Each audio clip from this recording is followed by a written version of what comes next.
Welcome to the intriguing journey of the Is This Really It multi-series. Join me, Valentino Goldberg, as we embark on a quest to decipher the ultimate transition of life, dive deep into the fascinating true accounts of near-death experiences. Do we transform into energy post-mortem? Keep your curiosity on its toes and stay tuned. I stepped into the afterlife an atheist, and I returned a believer. And I'm here to tell you that the NDE is very, very real. I wouldn't say that God doesn't exist, but I would say that he is something different than the way religion is describing it. My name is Ray Catania. I have to say that my childhood was not a particularly happy one, and it had a lot of trauma. And in my home, a lot of fighting and just things that I did not want to be subject to if I could avoid it. So the NDE, when it did occur, I was 20 years old and I was living in my home still with my parents. And my bedroom was located on the second floor, which was above the kitchen. And obviously in the kitchen, we had a stove. The stove was run by gas. And what had happened was, the way I understand it, is that there was a gas leak from the stove. And this gas was leaking and rising from the kitchen into my bedroom. So while I was sleeping all night long, I was breathing in this gas. So I tried to get myself out of bed. And what I noticed was I could not move a good portion of my body. In other words, my legs were so heavy that I couldn't move them, and my head was so heavy I couldn't get it off the pillow. By the second or third time, I know if I don't get out of this bed that I'm going to die. I know something is very seriously wrong with me. I just don't know what it is yet. And I managed to pull myself to the very edge of the bed, and I tumble out of the bed, and I hit the floor. And I hit it face first. Now, here's what's very, very interesting about this.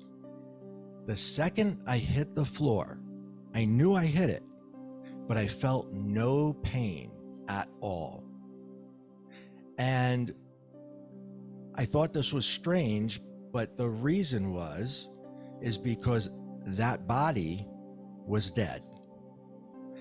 And I was no longer in that body, but I was floating above it, and I was in a neutral corner of the room looking down on my lifeless body.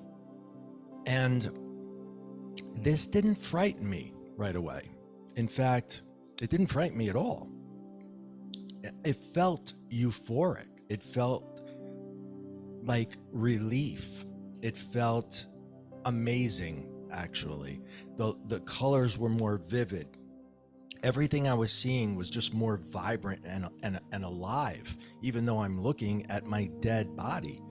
And there is a light that comes from the adjacent corner of the room.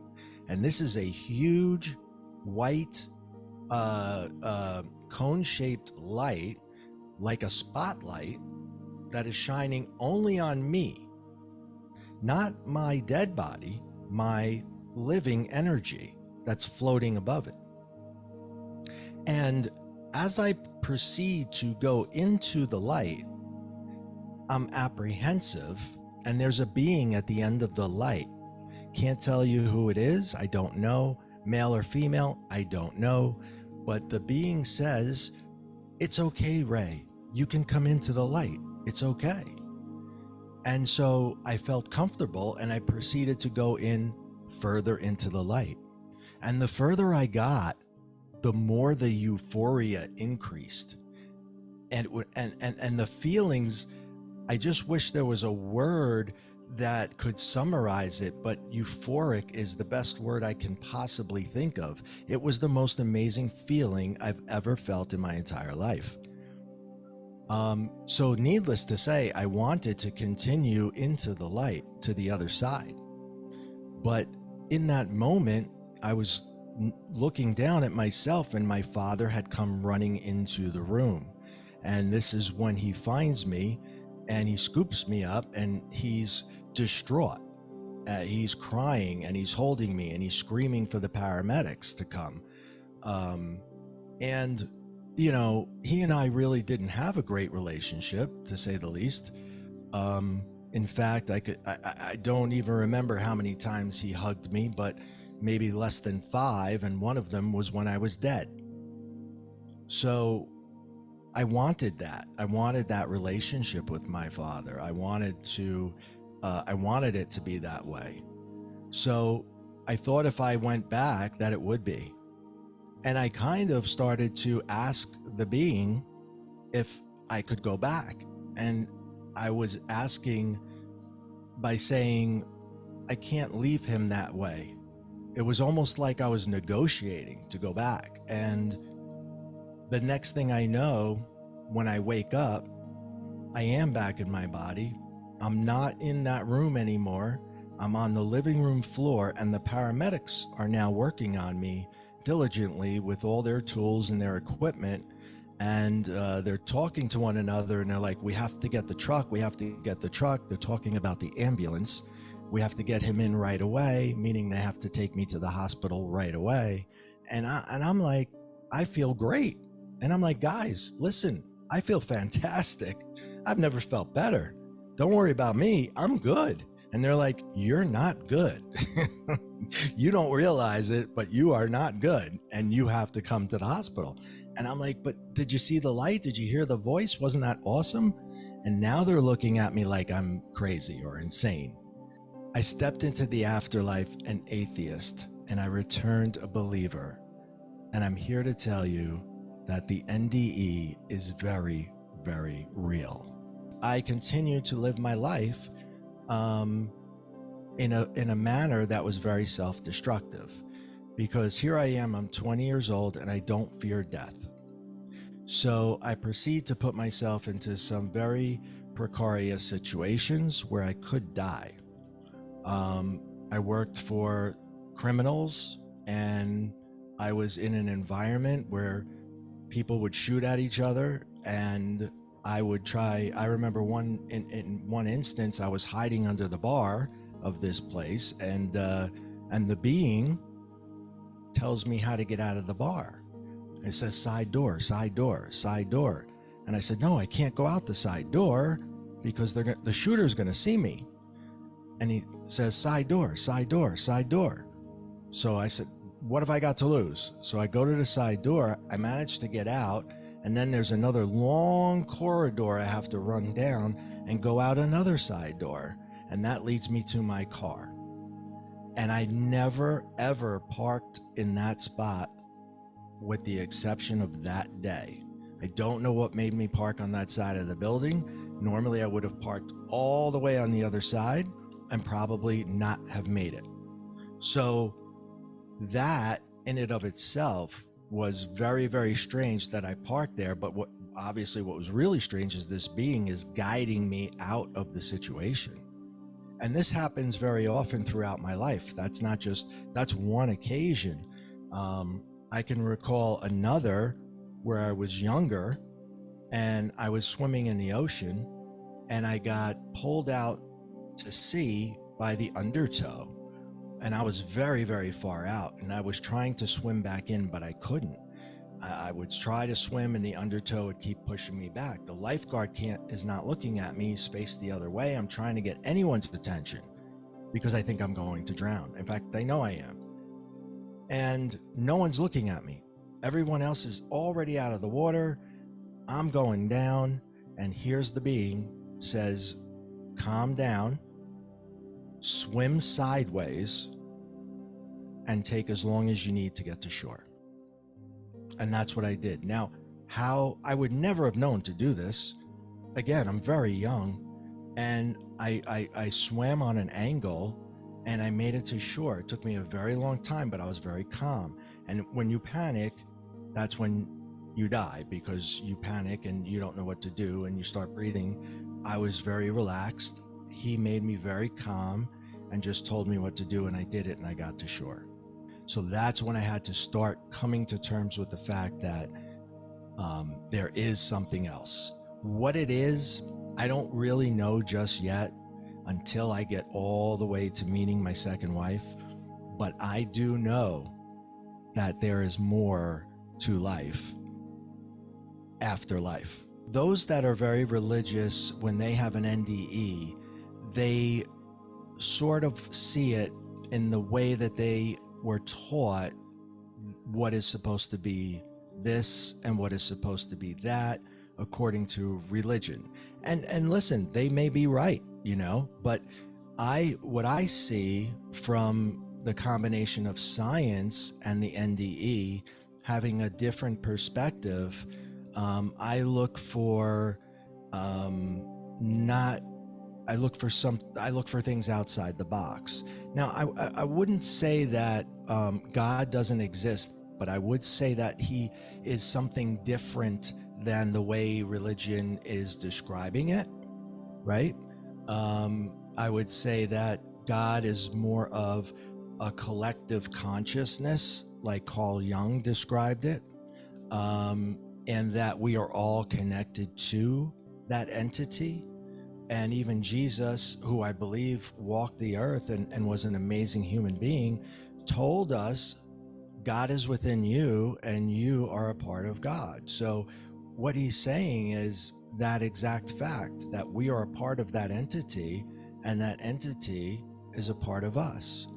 What Jesus never ever said was that he was the only son of God. In fact, he said we were all sons of God. So if we're all a part of the entity, then the entity, if you wish to call it God or the universe or the collective, choose your word, we're all a part of it. And if we're all a part of it, we're all equal. There isn't one person that's above another person. We're all connected to that energetic entity, and we're all creators of the universe collectively. And that just makes more sense to me than one singular higher power making decisions on behalf of everyone. Because if that were the case, we could do away with a lot of the terrible things that are happening. And the reason we don't is because we're collective. We're collective consciousness. And some people are bad people, and they are a part of that collective consciousness.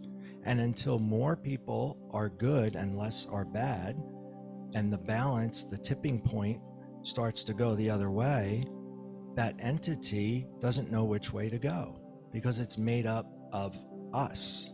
If we all come from one entity, and the best analogy that I've heard for why people do what they do, if you look at, this was from Eckhart Tolle, who said this.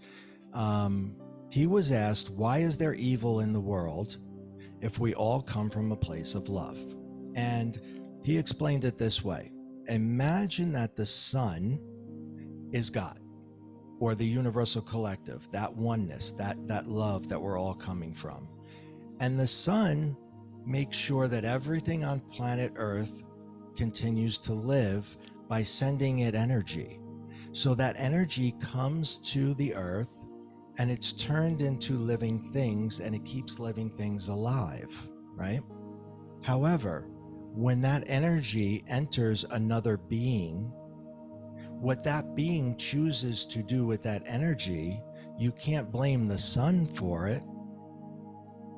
So if the sun is what makes me alive, but yet I do something negative with the energy I was given, it's not the sun's fault, it's my fault. I decided to do that with the energy because, like I explained, we are all creators. We are all part of the creation of this universe. We are all one with God. We are all one with the collective. So we're individuals in the sense that we accept this energy. It creates who we are and what we are, but then what we do with it is entirely up to us. If it is true that we get to choose the type of life that we're going to live, why would someone take one that's so challenging versus someone that would take one that's very easy? The difference is the person who takes the difficult one can become enlightened. The one who takes the easy one cannot and will not in that lifetime. It takes the trauma, it takes the negative things to happen to a person in order for them to be able to rise above them. My best days were my worst days. Those were the days that I shined. Those were the days that I showed my character. Those were the days that I proved that I can be a better person. The days those are the days that we can really measure a person by. Now, if everything came easy to me and everything was simplified and easy, I wouldn't be here with you today. You would have no interest in speaking with me. It's because of the transformation that I made, and others wish to make that transformation. And many people have experienced trauma. Many have experienced these horrific things. Mind you, it's not always that you do the horrific things. They could be done to you.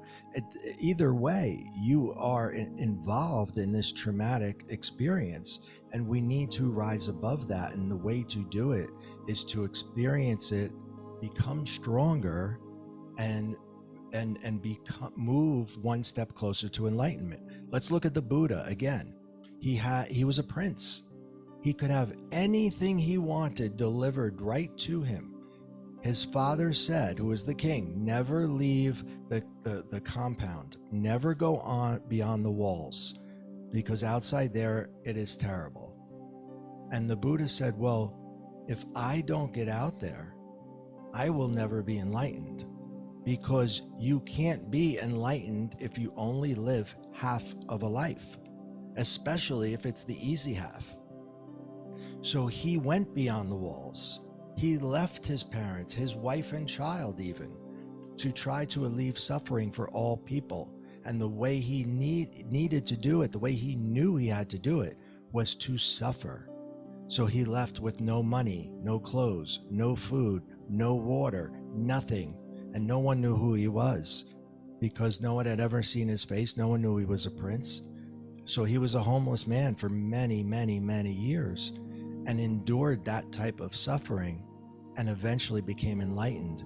I do not believe that ever would have happened had he stayed in his father's compound. And he also wouldn't have been able to teach people what he taught us. The way I understand it is, even the worst of the worst people, when they return, they are shown their lives and they are shown what they did right and wrong. I do not think there is a good place and a bad place. I don't think there's a heaven and hell. I think that when you cross over, you see the things that you have done wrong, and you become all-knowing, and you understand why you did those things. I would just like to say thank you to Life After Life for having me here today. And Vivian, I can't thank you enough for having me. It was an honor and a privilege, and I hope to do it again. So thank you, and thank you for watching. Keep watching for more enigmas in the passionately riveting Is This Really It? Multi-part series. Subscribe and activate the notification bell. Grab the chance to be the first one to uncover the hidden truths of the afterlife.